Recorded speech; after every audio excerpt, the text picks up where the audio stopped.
la palabra del Señor.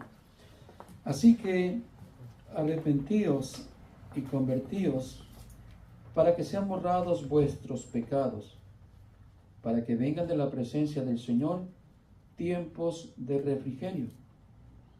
Y Él envía a Jesús el Cristo, que os fue antes anunciado. Amén, hasta ahí. Señor, gracias nuevamente porque esta noche nos permite reunirnos y para ser enseñados. Una vez más, Señor, que dicha tenemos, Señor, para oír su palabra y para ser instruidos, para que caminemos, Señor, en su camino de verdad y camino de justicia. Ruego que, Señor, nos enseñe en esta noche a cada uno según lo que necesitamos escuchar y no lo que queremos. Que usted, Señor, nuevamente sea glorificado en nuestras vidas, para que todo lo que aprendamos lo pongamos en práctica, sea así para honrarle y glorificarle. Por eso te damos muchísimas gracias en esta noche, en el nombre de Jesús. Amén. Y amén. Tome su lugar. Vamos a hablar del tema, hermanos, de arrepentimiento. Temas que son muy casuales en las iglesias, de seguro, de muchos años, mucho tiempo. Se ha estado predicando y sin duda se seguirá predicando el tema o las enseñanzas de el arrepentimiento, que sin duda son de las doctrinas más importantes que encontramos en la palabra del Señor. Amén, hermanos. Pero que sin duda también en muchas personas, muchos creyentes, en muchas denominaciones, iglesias o religiones, no se ha tomado tan a pecho la palabra de arrepentimiento. ¿Entiende? Como tan a pecho como de que hoy me arrepiento y mañana vuelvo a pecar. Y mañana vuelvo a pecar y luego voy y me confieso. Usted sabe, hay ciertas religiones que ya está una tendencia.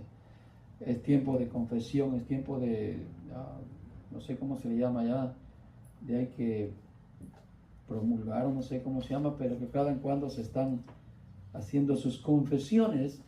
Pero voy a hacer esa idea de que el arrepentimiento, según la Escritura, tiene que ser un arrepentimiento que trae un cambio de vida a la persona. Que es un arrepentimiento que no es para que el hombre se sienta bien consigo mismo, sino que es un arrepentimiento para poderse reconciliar con Dios. ¿Por qué? Porque todos nosotros, los seres humanos, hemos ofendido a Dios, hemos quebrantado la ley de Dios y por lo tanto somos enemigos de Dios. Y para acercarnos a Dios es necesario un arrepentimiento. ¿Amén, hermanos? Pero como decía el domingo que tuvimos la Santa Cena, todo se soluciona con un verdadero arrepentimiento, con un genuino arrepentimiento, ¿cierto, hermanos? Y eso lo vemos hasta en lo secular. Por ejemplo, si alguien ha cometido alguna falta, cometió alguna, no sé, un pecado contra otro hermano, todo se soluciona con un verdadero, genuino arrepentimiento, ¿cierto? Hasta en los matrimonios, cuando hay falta, cuando hay infidelidad, creo que hay solución si hay un verdadero arrepentimiento. Claro, si no es cierto, si no es genuino, ¿qué hacen? Pues ahí no hay solución, porque el arrepentimiento fue falso, ¿cierto? Se arrepintió con lágrimas de cocodrilo, ahorita lloró, pero al rato está haciendo lo mismo, ¿cierto? Y es muy típico que pasa, ¿no? Entre el mundo a veces no cristiano, sino lo mundano, que por aquí el hombre engaña a la esposa, lo cachan, lo sorprenden y viene y se arrepiente, llora, le trae unas flores, se arrodilla, le salen lágrimas de cocodrilo y dice, perdóname, nunca lo vuelvo a hacer. Pero cuando es falso, al rato vuelve a lo mismo, ¿cierto? Y eso es precisamente de lo que quiero hablar, hermanos, de que a veces en la iglesia, entre los cristianos, no se ha practicado un acto de arrepentimiento genuino. Y sin duda tiene que ver mucho por el corazón de los hombres, el corazón de piedra, el corazón malvado, el corazón duro, el corazón necio, la mente entenebrecida, el deseo de no convertirse a Dios de todo corazón, no dejar todo el mundo. Pero sin duda también tiene que ver con los predicadores hoy en día. De que por ahí te hacen una pequeña confesión, entrégate hoy, Jesús te ama, y eso es todo. Pero no lo lleva a un acto de que tenga arrepentimiento. No lo confronta diciéndole, hermano fulano de tal, ¿sabe que usted se encuentra condenado en este momento? Si usted muriere hoy en día, sabiendo que usted es un ladrón, es un mentiroso, es un adúltero, usted ha faltado a la ley de Dios, ha quebrantado por lo menos uno o dos de los mandamientos, si usted muere en este momento sin arrepentimiento, sin esperanza, sin Dios, usted va directamente al infierno. Entonces no se confronta mucho el pecado hoy en día. Los predicadores famosos tienen mucha gente más hoy en día porque hablan de amor, de que Diosito te quiere así como tú eres, no importa que seas como seas, haz lo que tú quieras, que lo único que Dios quiere es que tú vengas a la iglesia. Y el pastor lo que quiere es que venga para llenar la iglesia y haya más dinero, más diezmos y todo eso, y él está contento con que más gente venga, no importa que sea como sea, ¿se entiende? Dicen esos predicadores famosos, la iglesia es para los gays, dicen más, para los gays también es más. Un predicador salió el otro día diciendo que los gays tienen más perseverancias que los que no son gays.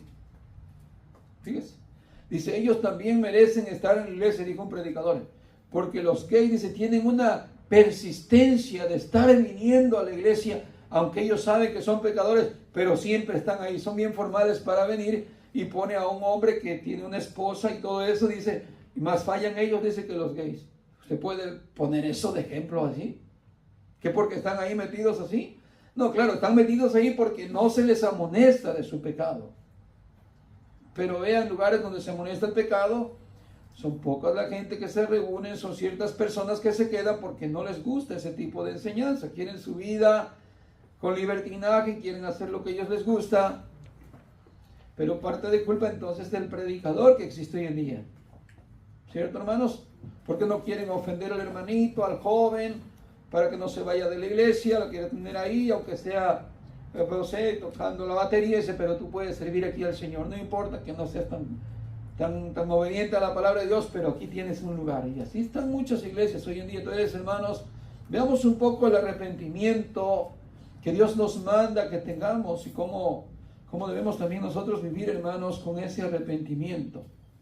Lo que leímos es que el apóstol Pedro está predicando en su primer discurso, fíjese, al pueblo de Israel, a los escogidos, vamos a decir, al pueblo santo, al pueblo que tenía las promesas de Dios, y por lo tanto ellos se consideraban buenos, salvos y todo. Tenían sus ritos, tenían sus reuniones y todo, pero aquí el apóstol Pedro les predica del arrepentimiento, que los hizo sentir que ellos eran culpables. Los confrontó diciendo, ustedes crucificaron al autor de la fe, al Mesías. Ustedes lo crucificaron, ustedes son los culpables también. Sin antes llevarlo al arrepentimiento y exponerles que necesitaban arrepentimiento, primero les hizo saber que estaban en pecado. Ellos aceptaron, y en el capítulo 12, el verso 37, dice que ellos al oír esto dijeron a Pedro y a los otros apóstoles, varones hermanos, ¿qué haremos? Pero cuando vinieron, dice que vinieron compungidos de corazón. Y dijeron a Pedro y a los otros apóstoles, varones hermanos, ¿qué haremos? Porque ahí sí trajo efecto el poder de la predicación, el poder de la palabra de Dios. El poder de Dios, el que es el Evangelio. Ahí sí se mira la acción del Espíritu de Dios convenciendo de pecado al hombre que está en pecado. Pero poco se oyen las predicaciones así hoy, ¿no? Así es que vemos también en el versículo que leímos, en el capítulo 3, verso 19, nos habla de que debe de haber una conversión y un arrepentimiento. Dice así que arrepentíos y convertíos. Convertidos tiene que ver con dejar todo lo que es del mundo. Si soy ladrón, si soy mentiroso, si soy mujeriego, asesino, lo que yo sea en este mundo de pecador, la conversión me va a hacer señalar que todo eso que yo practicaba lo voy a dejar. Por obediencia a la palabra de Dios, por el deseo que ahora tengo de ser salvo, quiero salir de este tipo de vida que yo tengo. Así es que ¿cómo lo voy a lograr? Con una conversión a Dios y con un arrepentimiento genuino. Porque si no es genuino, el arrepentimiento simplemente no va a pasar. ¿Cierto? Solo lo que va a pasar es algo emocional, me añado más a un grupo religioso tal vez, pero mi vida no va a tener una transformación. Ese es que el apóstol Pedro está diciendo que debemos tener una conversión, un arrepentimiento genuino. ¿Para qué? Para que sean borrados vuestros pecados. Si no hay arrepentimiento de verdad, ¿cómo va a ser uno perdonado? No es perdonado. Simplemente nos engañamos nosotros mismos, pero Dios no puede ser engañado o ser burlado. Muy bien, dice, para que sean borrados vuestros pecados. ¿Y para qué más? Para que vengan de la presencia del Señor tiempos de refrigerio. Buenas cosas. Que vengan de parte de Dios. Cosas que Él les da a los hijos de Dios. Dicen amén. ¿Qué le parece si vemos un poquito el versículo 38 del capítulo 2? Para que veamos también un poco de eso que viene de parte de Dios después de haber tenido un arrepentimiento genuino y verdadero. Amén. El versículo 38 le dije, ¿verdad? Sí. Vamos a ver el 37. Dice, al oír esto se compungieron de corazón. ¿Qué fue lo que al oír esto? Ellos escucharon el verso 36 que ellos fueron los culpables que crucificaron y gritaban crucifícale. Pero el verso 37 dice, al oír esto se compungieron de corazón. Esa palabra, se entristecieron, se quebrantaron. Y es ahí donde tiene que venir en nosotros, para pedir perdón, tiene que venir un quebrantamiento, una tristeza, como un desprecio hacia nosotros mismos, sentirnos indignos, impuros, malvados por haber ofendido a Dios. ¿Se entiende?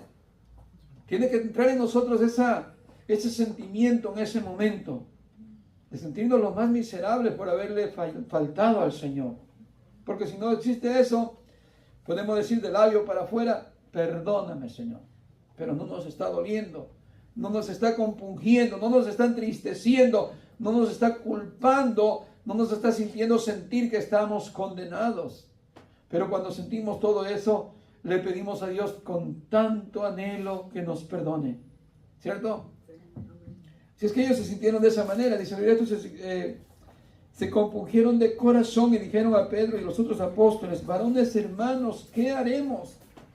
Fíjese, ya cuando el hombre tiene un arrepentimiento genuino, ya no dice yo voy a hacer y estos son mis planes y de aquí en adelante lo que yo quiera, sino la pregunta es, ¿qué haremos? Está dispuesto a ser dirigido por Dios, ya no por sus propios deseos o pensamientos. ¿Se recuerdan en la conversión del apóstol Pablo cuando el Señor le habló? ¿Se recuerdan que le dijo, Saulo, Saulo, ¿por qué me persigues? ¿Y qué le dijo Pablo? O Saulo, que es el mismo. Señor, ¿quién eres? ¿Y qué le dijo la voz? Yo soy Jesús a quien tú persigues. Y dura cosa te es dar coces contra el aguijón. ¿Sí? ¿Qué son coces? Son aquellos que usan los del pueblo, los que tienen la yunta de bueyes, que tienen ¿qué es, hermano? Una lanza y tienen una punta en el palo. En otro lado no sé cómo le dicen, pero aquí la escritura lo describe como coces. Una puya, le dicen, ¿no? Para cuando el buey no quiere avanzar, no quiere caminar, o está lento, lo que es, le da un piquete y empieza a caminar más rápido, ¿no? Y le dice el Señor Jesús a Pablo, estás peleando contra mí, pero entiende algo, dura cosas que estés peleando contra mí. Dura cosa es dar cosas contra el aguijón. Y Pablo le dice, Señor, ¿qué quieres que haga? Ahí está la disponibilidad. Una vez que hay un arrepentimiento y una conversión, usted y yo estamos así, mire, bien suavecitos, bien mansitos, bien dóciles. ¿Se entiende? ¿Ha visto usted alguna vez cuando su hijo se ha arrepentido, que ha hecho algo malo, y lo primero que mira es que se pone así como dócil, ¿cierto? Al rato le trae otra vuelta a la rebeldía y no quiere obedecer, pero cuando lo castigamos o está pagando algo que le decimos y le está doliendo, se pone dócil y dice, sí mamá, lo que tú quieras, mamita, pero guarda el cincho, lo que sea, ¿no? Y vemos ese cambio, ¿se entiende? Lo que tú quieras, ves, no llega ni al cincho, ya cuando lo ves ya está espantado y dice, no, ¿qué es lo que quiere que haga? ¿Qué quiere que haga? Entonces, igual cuando uno se arrepiente de verdad y se convierte al Señor, uno inmediatamente se dispone a hacer la voluntad de Dios. No sé usted si lo experimentó cuando empezó a ser cristiano, ¿cierto, hermano? Yo le dije, Señor, lo que tú quieras. De todos modos, mi vida estaba como perdida. Entonces, ¿qué más puedo decir? Si ya el Señor me da la vida, ya es ganancia, ¿no? Si es que lo que el Señor quiera, lo que Él quiera hacer conmigo, porque de aquí en adelante va a ser, creo que mejor que lo que yo estaba viviendo antes, ¿no?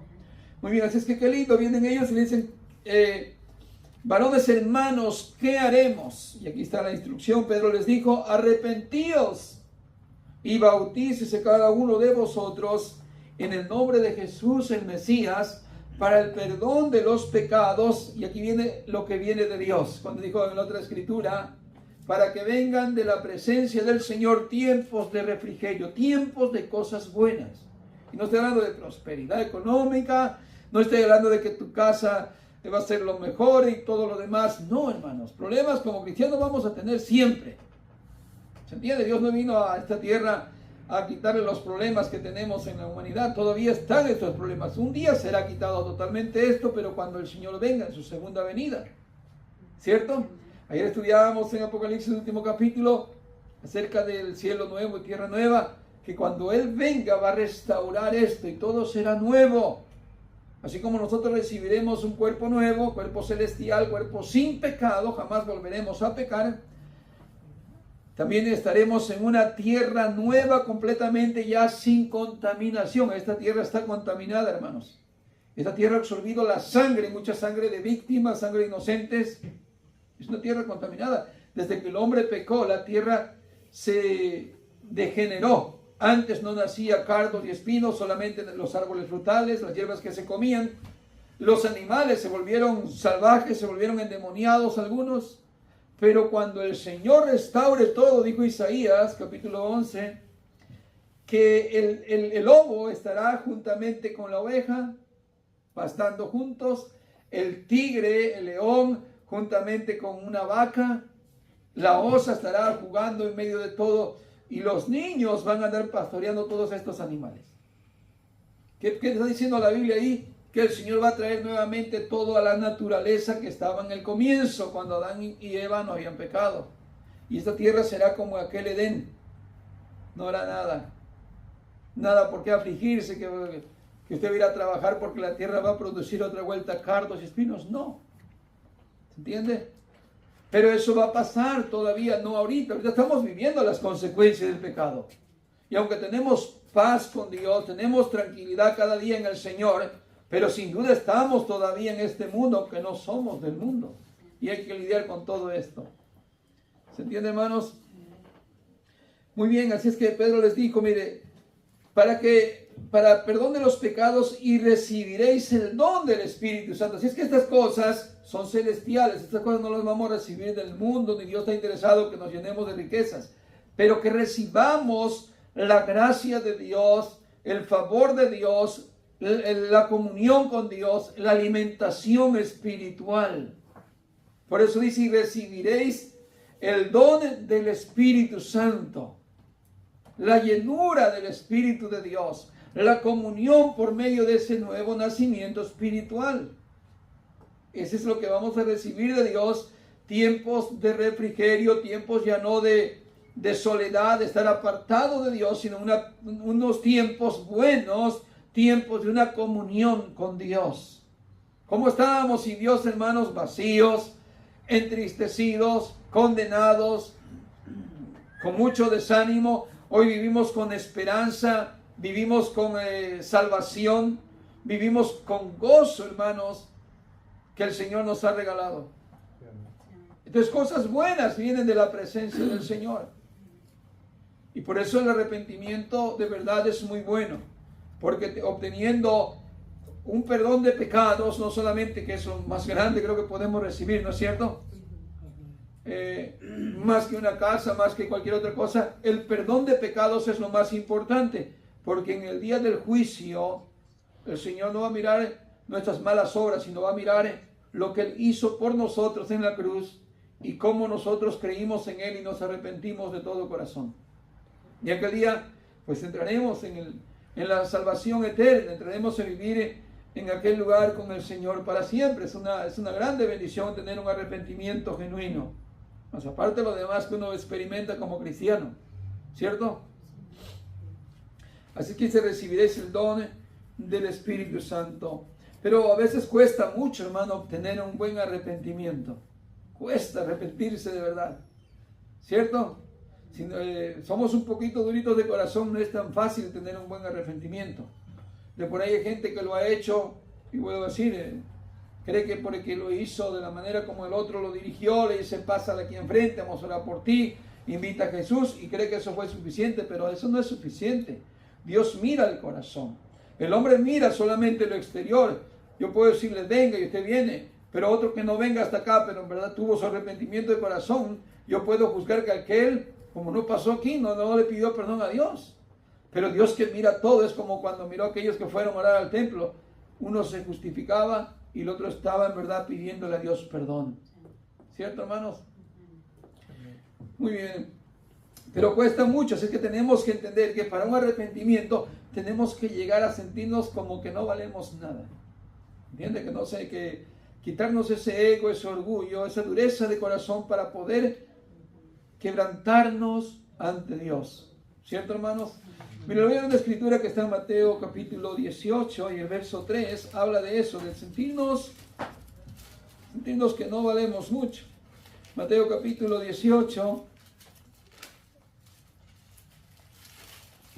y el verso 3, ¿le dije? Sí, verso 3.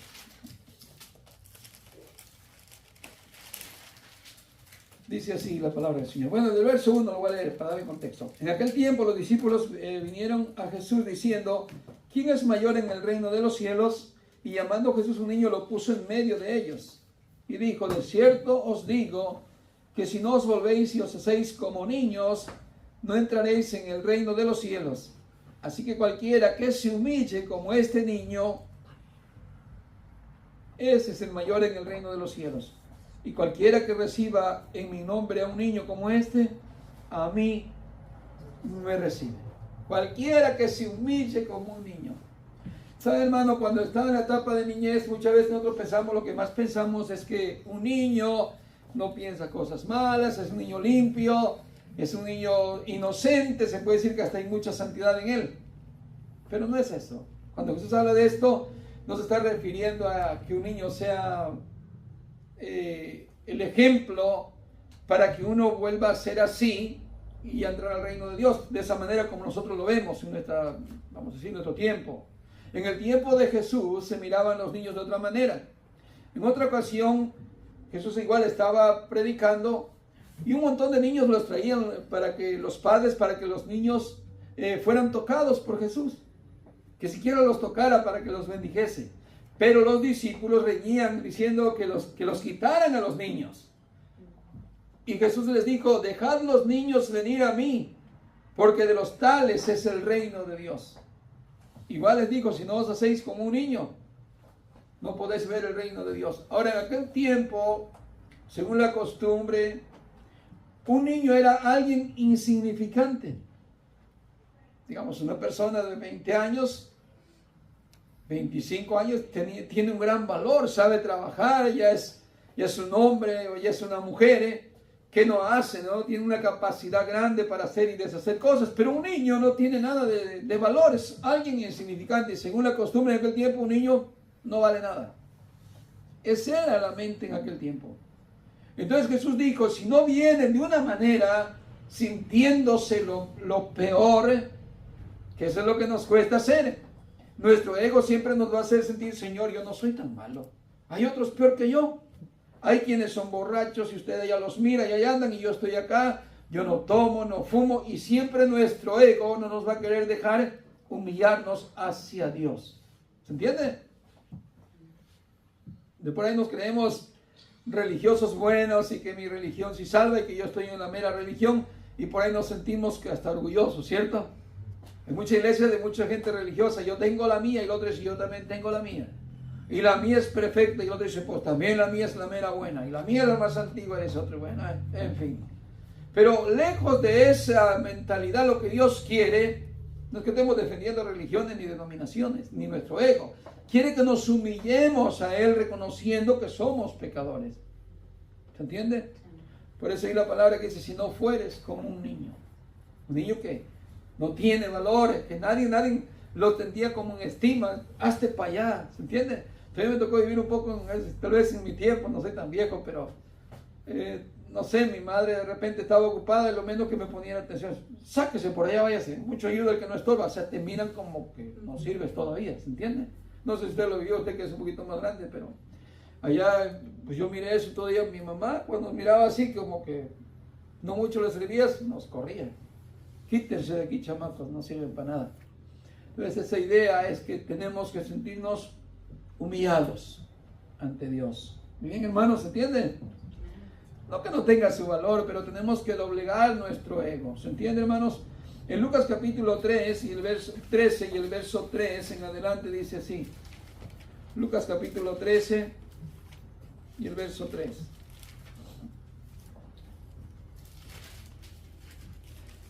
Dice, bueno, veo verso 2. Respondiendo Jesús les dijo, ¿pensáis que estos galileos, porque padecieron tales cosas, eran más pecadores que todos los galileos? ¿Qué había pasado? En el versículo anterior dice que Pilato había mezclado la sangre de ellos con animales, que ellos habían hecho sus sacrificios y otras cosas que habían pasado. Y los judíos pensaban que a ellos les tocó como una maldición el que Pilato haya hecho con ellos eso. Pero Jesús dice, ¿ustedes piensan que estos galileos, porque padecieron tales cosas, eran más pecadores que todos los galileos? Os digo, no. Antes, si no os arrepentís, todos pereceréis igualmente. ¿Entiende? Luego por ahí juzgamos gente que les pasan cosas, ¿no? Ah, mira, se le pasó esto, esa desgracia. Sí, porque son gente pecadora. No. Si nosotros nos consideramos que porque gracias a Dios no nos pasan cosas malas o difíciles o cosas así como le pasan a otros, nos creemos como que muy buenos, no. Si no nos arrepentimos de nuestro pecado, aunque no hemos pasado tales cosas, tampoco entraremos al reino de Dios. Verso 4 dice, o aquellos 18 sobre los cuales cayó la torre de Siloé y los mató, ¿pensáis que eran más culpables que todos los hombres que habitan en Jerusalén? Os digo, no. Antes, si no os arrepentís, todos pereceréis igualmente. Dios no quiere que nadie se pierda, pero que todos procedamos al arrepentimiento de todas naciones, pueblos y lenguas. ¿Cierto, hermanos? Es que qué importante es el arrepentimiento. Y eso ya es un principio, hermanos, que está en la Biblia, en muchas partes, historias de la Biblia lo va a encontrar, es un principio, no es algo nuevo. Por ejemplo, cuando el Señor manda al profeta Jonás a predicar a Nínive, ¿qué es lo que sucede ahí? Hay un arrepentimiento, ¿cierto? Y por un arrepentimiento de corazón verdadero, se humillaron, el mismo rey se humilló, a Dios se humilló, ¿cierto? Tuvieron un acto genuino de arrepentimiento, dijeron, dejemos de hacer lo que estamos haciendo, somos ladrones, somos violentos, somos de todo, arrepintámonos de corazón, dijo el rey, ayunen los animales, y quién sabe si Dios cambiará de opinión, quién sabe si Él le placerá. Eso es un verdadero arrepentimiento, ¿se entiende? Porque ya estás confiando ahí en lo que Dios quiere hacer. Ya tú te sientes que estás perdido, que todo está en las manos de Dios. ¿Cierto, hermanos? ¿Y qué pasó? Ese principio es el mismo para todos los tiempos. El Señor cambió de parecer y por eso Jonás se enojó. Dijo, pero yo te decía que tú no los ibas a destruir. ¿Acaso no decía yo eso? Dice Jonás, porque Jonás era un hombre tal vez no muy deseado de ir a predicarle a los pecadores, sino quería predicarle solamente al pueblito santo de Israel. Y a sus enemigos que le van a andar predicando la palabra del Señor, quería que los destruyera. Pero el Señor es bondadoso, hermanos, de toda nación y lengua de los que le temen y le obedecen. ¿Se entiende? Dios no mira acepción de personas. Ciertamente el pueblo de Israel por muchos años fue nombrado ese pueblo privilegiado, pero siempre el Señor ha sido misericordioso. Siempre ha sido, y no ha hecho excepción de personas. Y vemos cómo Nínive se arrepiente, que eran los enemigos del pueblo de Israel, los enemigos de Dios. El Señor los perdonó. Tanto que el Señor Jesús mismo dijo que esta generación perversa en el día del juicio se levantará Nínive.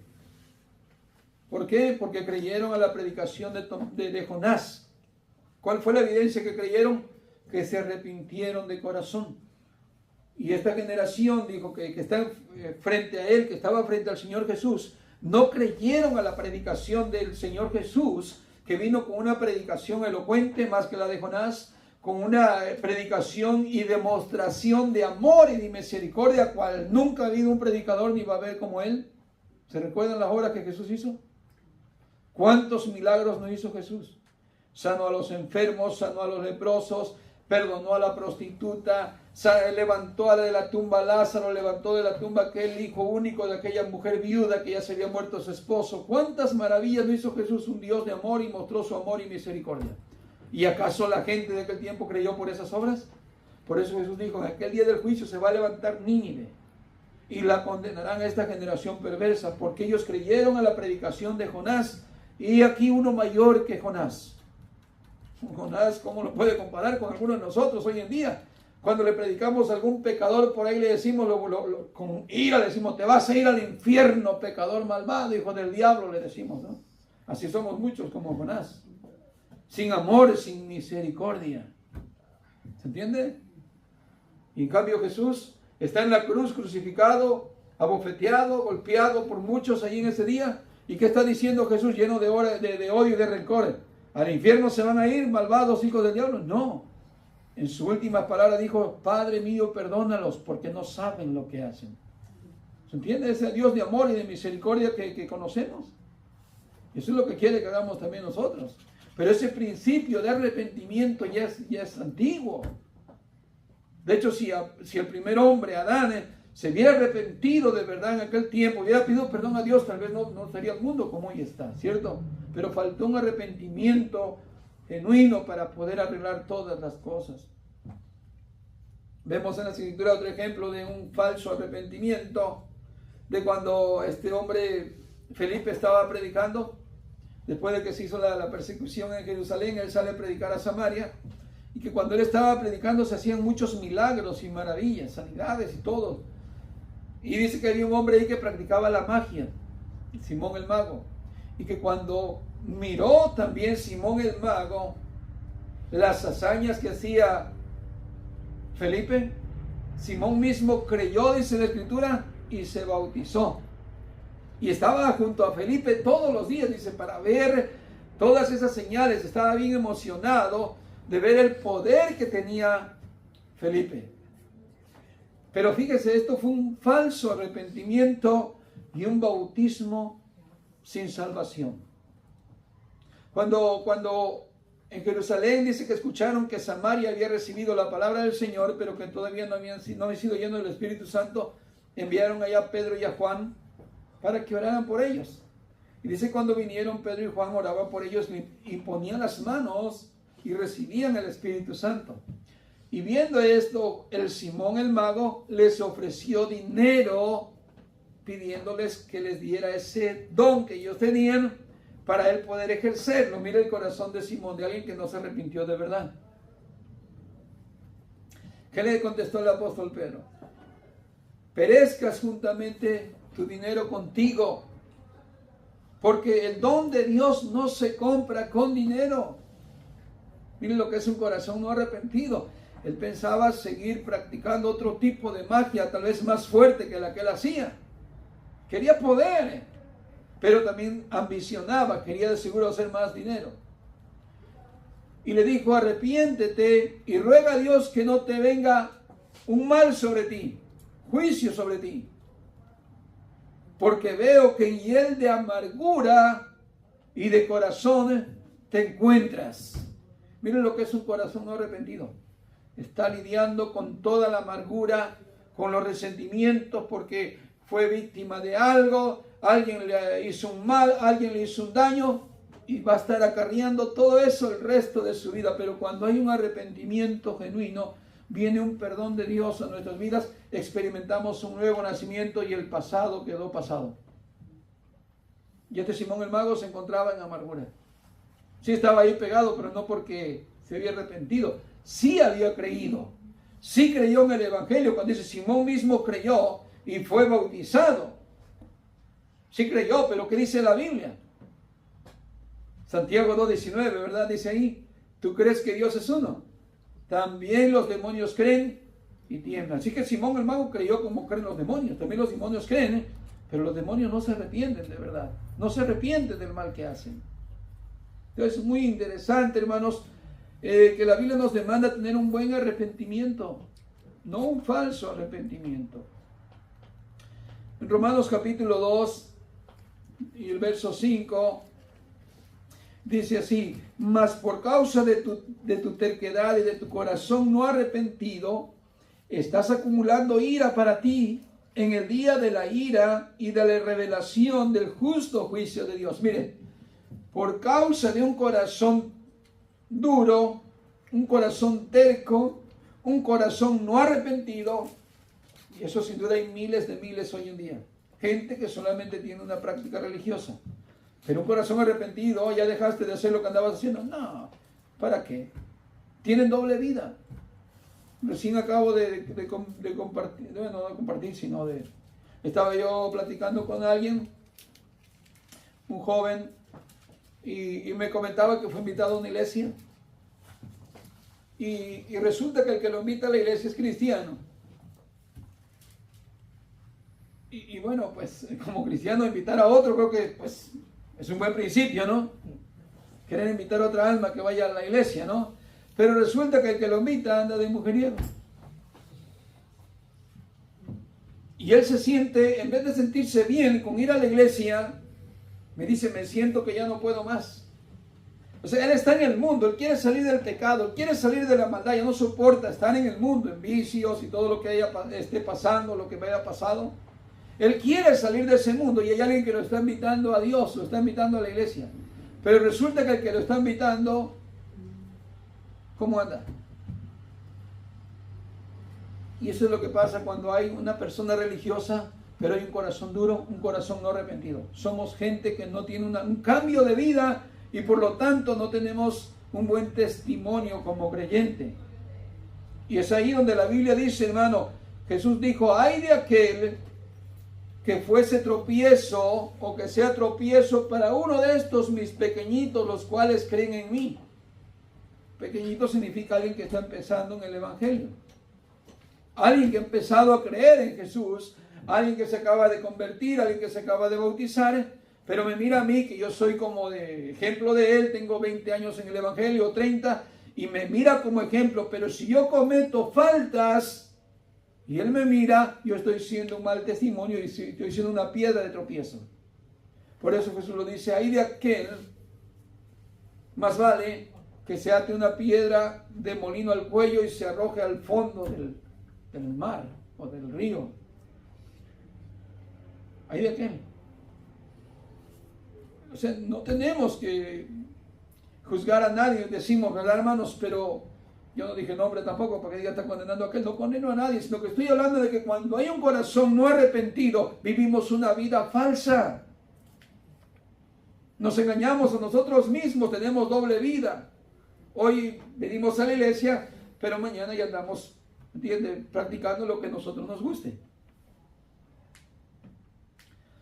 Así es que, ¿qué es lo que está pasando? Que por ese corazón no arrepentido lo que se está acumulando es juicio, ira, para el día que el Señor Jesús venga nuevamente. Muy bien, mire un testimonio de los que se arrepintieron, Hechos capítulo 4 y el verso 32. Cuando se arrepintieron tuvieron un cambio, pero un cambio sincero, un cambio del cual nosotros deberíamos de apegarnos. El capítulo 4 y el verso 32. Dice así, y la multitud de los que habían creído era de un corazón y un alma, y ninguno decía ser suyo propio nada de lo que poseía, sino que tenían todas las cosas en común. Fíjese, este testimonio. Cuando alguien se convierte de corazón, cuando alguien se convierte de verdad, lo que pasó en la iglesia primitiva. Los que tenían hasta heredades iban y las vendían. Dejaban el mundo, dejaban la ambición del mundo. Hoy en día ver a un creyente que se convierta y diga, no hermano, yo ya tengo allá, no sé, tengo 2 terrenos, voy a vender uno y lo voy a dar. No digo que se tiene que dar. No tiene que hacerlo, hoy no tenemos que hacerlo. Pero esa era la evidencia de aquellos que tenían un solo corazón. No, pues si mi hermano es pobre, yo cómo voy a estar comiendo a gusto con todo lo que yo tengo. Tengo 3 ranchos, tengo ganado. Pero mi hermano, que no tiene ni para comer carne, no sé, solamente una vez al mes o 2 veces al mes, yo cómo voy a estar tranquilo. No, dice cuando se convertían allá en aquel tiempo, era la conversión tan bonita que se amaban unos con otros. Y nadie decía tener algo suyo propio, sino que lo que tenían, lo tenían en común. ¿Se entiende la igualdad que se sentía? Nadie se miraba hacia abajo ni hacia arriba, todos se miraban en igualdad. Por eso Bernabé se le llama el hijo de consolación, porque su nombre simboliza consolación, porque fue uno de los que dice que vendió su heredad y la trajo a los pies de los discípulos, a los pies de los apóstoles, y ellos lo repartían, ¿verdad?, a los que tenían necesidad.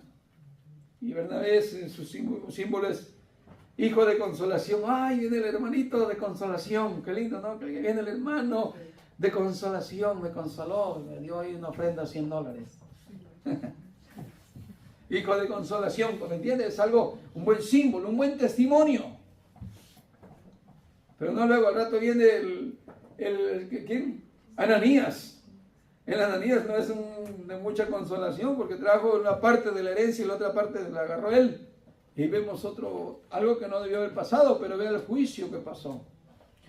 Sin embargo, vemos que la iglesia, hermano, debe de tener ese buen sentir, esa comunión unos con otros por un arrepentimiento de corazón. En Hechos capítulo 19 también, y el verso 19.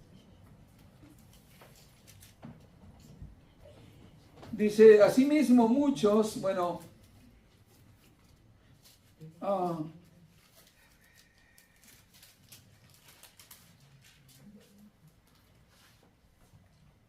verso 17, capítulo 19, verso 17. Y esto fue notorio a todos los habitantes en Éfeso, así judíos como griegos, y tuvieron temor todos ellos, y era magnificado el nombre del Señor Jesús.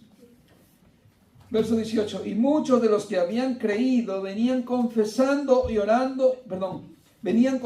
confesando y dando cuenta de sus hechos. Confesaban sus pecados, ¿cierto? Verso 19, asimismo muchos de los que habían practicado la magia trajeron los libros y los quemaron delante de todos. Y hecha la cuenta de su precio, hallaron que era 50,000 piezas de plata. Así crecía y prevalecía poderosamente la palabra del Señor. Miren los que se convertían, aun cuando eran brujos.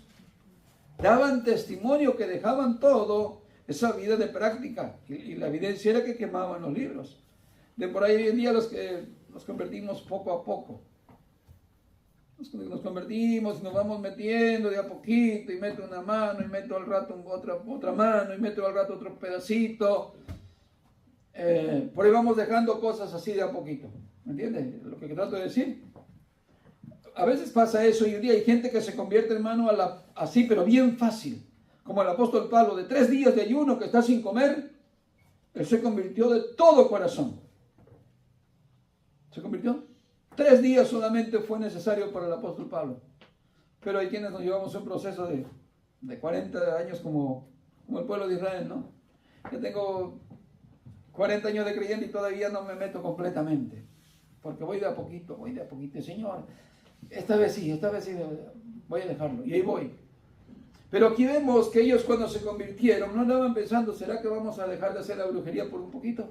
Y al rato tal vez vamos a seguir, por si las dudas voy a guardar algunos libros. No, dice que ellos confesaban sus actos. Nosotros somos brujos, somos pecadores. ¿Qué haremos? Inmediatamente venían con sus libros, dejando todo a una sola. ¿Y qué sería, hermanos? Dejar lo mundano, dejar esa práctica que sabemos que no está bien delante de los ojos de Dios. dejarlo todo y quemarlo, destruirlo, quitarlo de nuestra vida como una evidencia de un arrepentimiento de verdad y de una conversión de verdad. ¿Cuánto decimos amén, hermanos? Así es que es muy importante, hermano, estas dos llaves, o estas dos, no sé cómo puedo decir, dos vías, son muy importantes, hermano, para entrar al reino de Dios. Tanto la fe como el arrepentimiento. Porque la Biblia dice que sin fe es imposible. Ser salvo es imposible, agradar a Dios. Pero igual, hermano, sin un arrepentimiento de verdad, no hay perdón de pecados. Si no hay arrepentimiento, no hay salvación. Y fíjese tan importante que es el arrepentimiento, porque muchos hemos pensado, ¿no?, de que probablemente el bautismo, pues todos los que están aquí los hemos practicado, ya hemos sido bautizados en agua.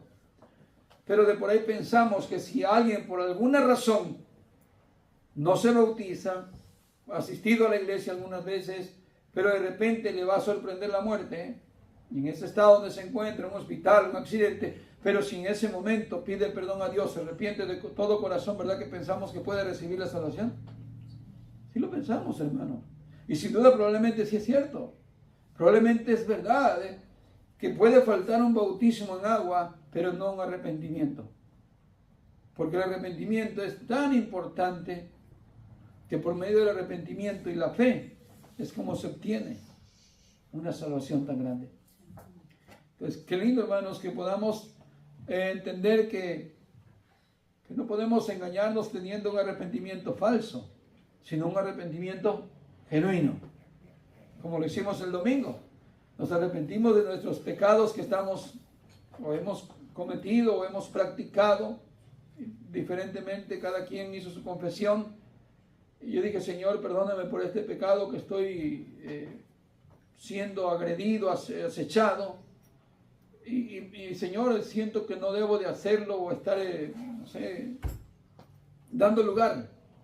¿Y qué hice? Me arrepentí de verdad, de corazón, pedí perdón al Señor y empecé a estar mortificando ese pecado, a estarlo, ¿cómo diré? Molestando, no dándole libertad a los deseos de mi carne, sino estar mortificando el pecado. Eso trae, hermano, el arrepentimiento genuino, que usted y yo vamos a estar mortificando pecados, pero cuando no hay arrepentimiento genuino, bienvenido el pecado, bienvenido otra vuelta y otra vuelta y otra vuelta, y no hay tal actividad de estar mortificando pecados porque no hay arrepentimiento. Así es que qué lindo, hermanos, tener un buen arrepentimiento, porque nos va a tener una mejor comunión con Dios, una mejor relación espiritual. Amén, hermanos. Amén. Pues terminamos con esto, hermano. Sin arrepentimiento no hay perdón de pecados. Amén. Muy bien, pues vamos a darle gracias al Señor. Póngase de pie. Cada vez que pidamos perdón a Dios, tiene que ser un arrepentimiento genuino. No tratemos de ser un arrepentimiento de labios y de solamente de emoción, sino pensemos, meditemos, quebrantemos nuestro corazón, humillemos nuestro corazón, hagámonos como un niño delante de Dios en el momento de pedir perdón. Humillémonos, reconozcamos que somos pecadores y que Dios está muy alto, que Dios está muy encima. Y como el Señor Jesús dijo, como la palabra del Señor dice en Isaías, que si estamos en pecado, que vengamos y estemos a cuenta con el Señor. Si nuestros pecados fueran rojos como el carmesí, vendrán a ser como blanca lana. Y ahí el consejo es que buscar al Señor, ¿verdad?, mientras pueda ser hallado, y deje el impío su mal camino. Amén. Señor, le damos gracias en esta noche que nos hemos reunido. Nuevamente, Señor, hemos sido aconsejados, hemos sido, Señor,